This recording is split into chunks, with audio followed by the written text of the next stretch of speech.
Om Swastiastu, anak-anak dan orang tua siswa. Kali ini Pak Agus ingin membagikan video pembahasan materi kelas 5 untuk persiapan SAS sumatif akhir semester.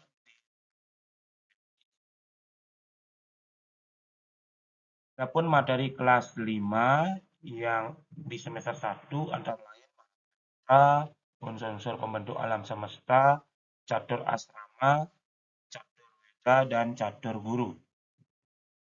Untuk materi yang pertama yaitu Mahabharata, anak-anak bisa mempelajari yaitu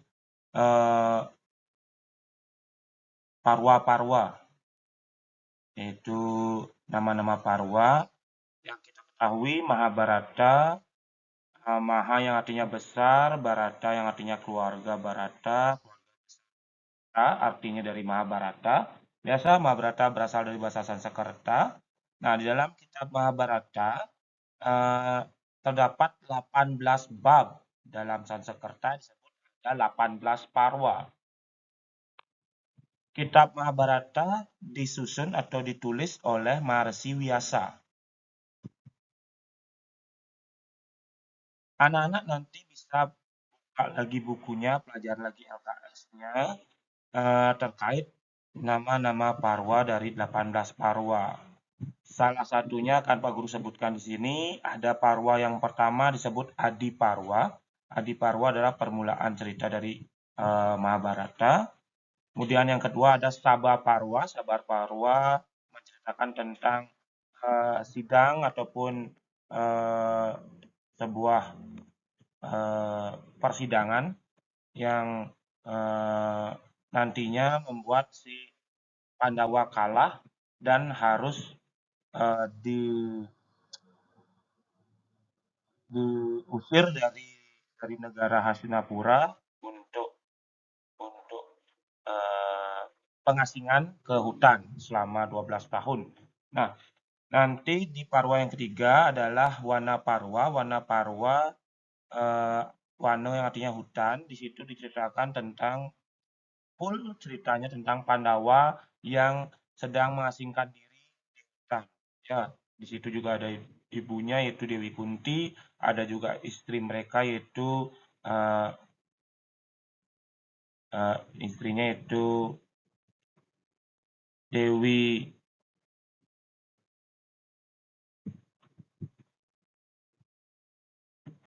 Oke, maaf anak-anak, istrinya adalah Dewi Drupadi ya, Dewi Drupadi. Di situ mereka diasingkan sama di hutan.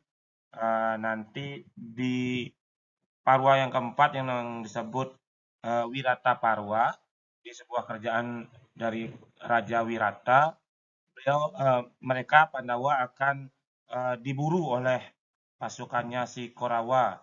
Padahal sudah melebihi dari 12 tahun pengasingan, tapi jika mereka ketangkap, mereka akan dieksekusi. Makanya di Wirata Parwa, dengan belas kasihan Raja Wirata, Pandawa diberikan tinggal di kerajaan Wirata dan menyamar.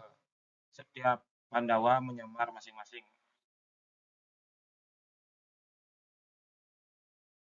Nah, anak-anak nanti fokuskan belajar tentang parwa, kemudian apa isi dari setiap parwanya, yang Pak Guru sebutkan tadi, penyusun atau penulis dari kitab Mahabharata adalah Resi Vyasa. Ya. Kemudian ada unsur-unsur pembentuk alam semesta. Anak-anak nanti berfokus pada materi yang disebut Pancetanmadra, Pancamahabhuta. Dalam Pancetanmadra ada 5 unsurnya. Itu anak pelajari. Kemudian Pancamahabhuta juga ada 5 unsurnya, yaitu Apah, Teja, Bayu, Akasa, Pertiwi. Ada unsur pembentuk alam semesta yaitu Apah, yaitu dari angin, Teja dari cahaya atau unsur panas, Teja, Bayu, mohon maaf, Apah itu air, maaf, Apah itu air, Teja itu cahaya atau panas, bayu itu angin, unsur akase itu unsur ruang atau kekosongan, hampa, seperti ether yang ada di luar angkasa. Kemudian ada pertiwi yaitu unsur tanah atau padat. Jadi jika ada pertanyaan semisal contoh apa unsur tejo dalam Panca Mahabhuta? Anak-anak bisa sebutkan jawabannya adalah unsur cahaya atau panas. Apa unsur eh, tanah dalam Panca Mahabhuta? Berarti jawabnya pertiwi. Seperti itu ya. Apa unsur air dalam Panca Mahabhuta? Yaitu apa? Nah, nanti dipelajari Panca Tanmatra. Anak-anak bisa buka kembali LKS-nya. Pak Guru tekankan pelajari Panca Tanmatra, Panca Mahabhuta. Lagi satu ada namanya yang disebut dengan Trikona. Trikona yaitu upeti, stiti, dan pralina. Utpeti yang artinya menciptakan, stiti yang artinya memelihara, dan pralino yang artinya melebur. Ini 3 kekuatan dari Trimurti ya anak-anak. Jika masih anak-anak ingat Trimurti, 3 perwujudan Tuhan atau Sang Hyang Widi, yaitu Dewa Brahma, Dewa Wisnu, Dewa Siwa. Dewa Brahma dipuja di pura desa yang disimbolkan dengan warna merah yaitu api. Bisa anak-anak lihat dalam baik itu dupa, saat ibu memasak di dapur dengan kompor itu semua menyimbolkan Dewa Brahma. Kemudian Dewa Wisnu yang dipuja di Pura Pusah,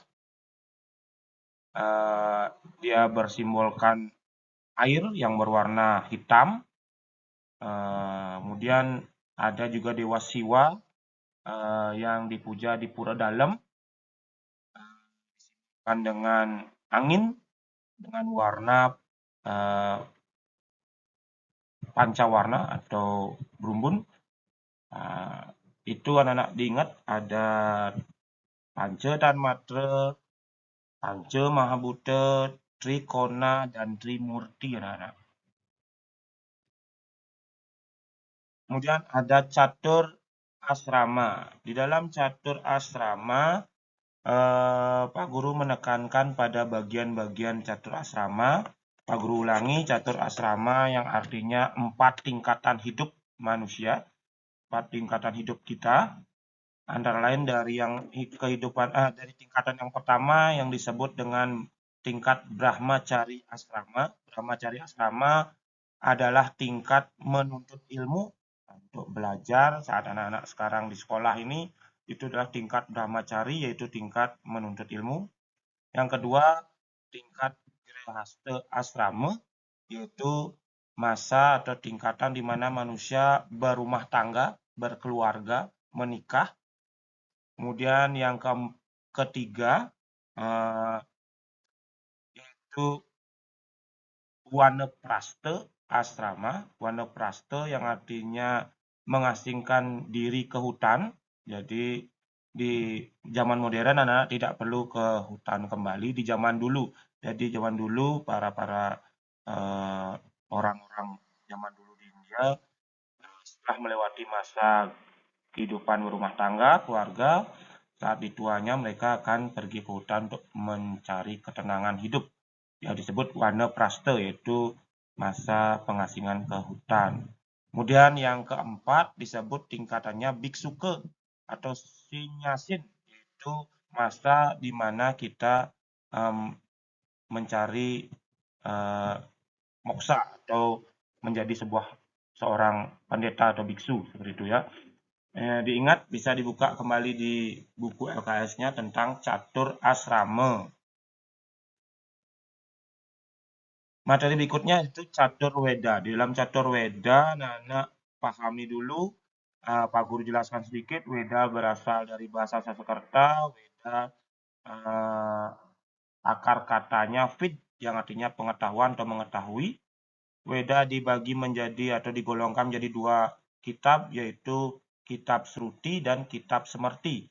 Kitab Sruti dari akar kata sru yang artinya pendengaran. Jadi kitab Sruti adalah kitab yang diwahyukan oleh Tuhan atau Sang Yang Widi Wasa melalui pendengaran suci Maharsi. Sedangkan kitab Semerti dari akar kata semer yang artinya ingatan, yaitu wahyu Tuhan yang diberikan melalui ingatan para maharsi. Diingat anak-anak ya, bisa dicek di buku LKS-nya. Kemudian ada 4 pembagian Weda kembali, yaitu Catur Weda Samhita, 4 golongan Weda. Antara lain Rig Weda, Sama Weda, Yajur Weda, dan Atharwa Weda. Rig Weda berisi tentang puja-pujaan atau nyanyian-nyanyian mantra-mantra suci yang ditulis oleh Maharsi Pulaha.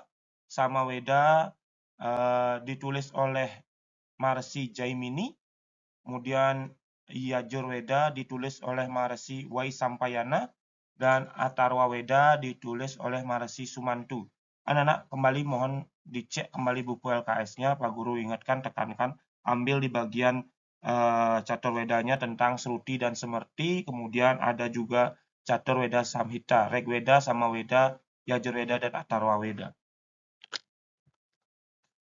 Terakhir Catur Guru. Nah, di Catur Guru di sini agak panjang, agak banyak materinya yang akan muncul dalam SAS nanti. Yang pertama pengertian Catur Guru dulu Pak Guru jelasin. Kalau bisa anak-anak kembali sembari dengerin videonya Pak Guru, buka di halaman Catur Guru. Catur Guru, catur yang artinya 4, guru yang artinya berat. Ada 4 kelompok guru yang memiliki tanggung jawab yang berat, atau 4 guru yang wajib kita hormati. Ya, yang antara lain 4 guru tersebut adalah guru Swadhyaya, guru Rupaka, guru pengajian, dan guru Wisesa. Guru Rupaka, guru yang pertama adalah guru Swadhyaya. Guru Swadhyaya adalah Tuhan kita, yaitu Sang Yang Widi Wasa. Di dalam pelajaran guru Swadhyaya, dicoba dibuka di buku LKS-nya, ada yang disebut dengan sifat-sifat Sang Yang Widi, yaitu ada yang disebut Cadu Sakti, 4 kemahakuasaan Tuhan. Di dalam Cadu Sakti, Cadu yang artinya 4, Sakti artinya kemahakuasaan Tuhan, ada yang disebut dengan Wibu Sakti yang pertama. Wibu Sakti yang artinya Tuhan Maha Ada. Tuhan ada di mana-mana, disebut Tuhan Maha Ada. Yang kedua, Prabu Sakti.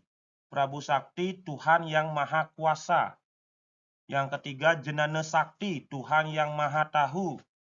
Yang keempat, Kriya Sakti, Tuhan yang Maha Karya. Nah, yang menciptakan alam semesta, planet, matahari, bulan, itu semua Tuhan. Jadi Tuhan yang Maha Karya. Karyanya tidak bisa disamai oleh manusia. Nah, guru yang kedua yaitu guru Rupaka, atau nama lainnya guru Reka. Ini adalah orang tua kita di rumah. Orang tua anak-anak di rumah disebut guru Rupaka. Kemudian guru pengajian, guru yang ada di sekolah. Seperti Pak Guru, Bu Guru yang ada di sekolah disebut guru pengajian. Dan yang terakhir guru Wisesa, yaitu pemerintah yang memberikan kita sarana prasarana untuk kita belajar seperti sekolah, papan tulis, dan lain sebagainya. Nah, pemerintah di sini seperti Pak Presiden, Pak Camat, Pak Kepala Desa, Bapak Bupati, Bapak Gubernur, nah seperti itu. Itu coba anak-anak buka kembali di halaman Catur Guru, lebih tekankan di Swadhyaya, guru Sang Yang Widi Wasa, di Cadu Saktinya dipelajari, kemudian di guru Rupaka dipelajari. Nah, terakhir ini ada tambahan materinya, yaitu tentang hari raya anak-anak. Ada hari raya yang disebut Nyepi, yaitu hari raya yang saat melakukan kegiatannya tidak boleh menghidupkan api, tidak boleh berpergian, tidak boleh bersenang-senang, dan tidak boleh bersuara seperti itu. Ada juga Galungan, Kuningan. Galungan datangnya 6 bulan sekali.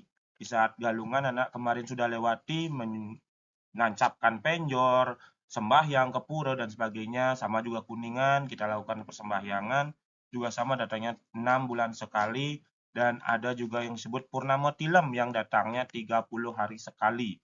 Nah, selebihnya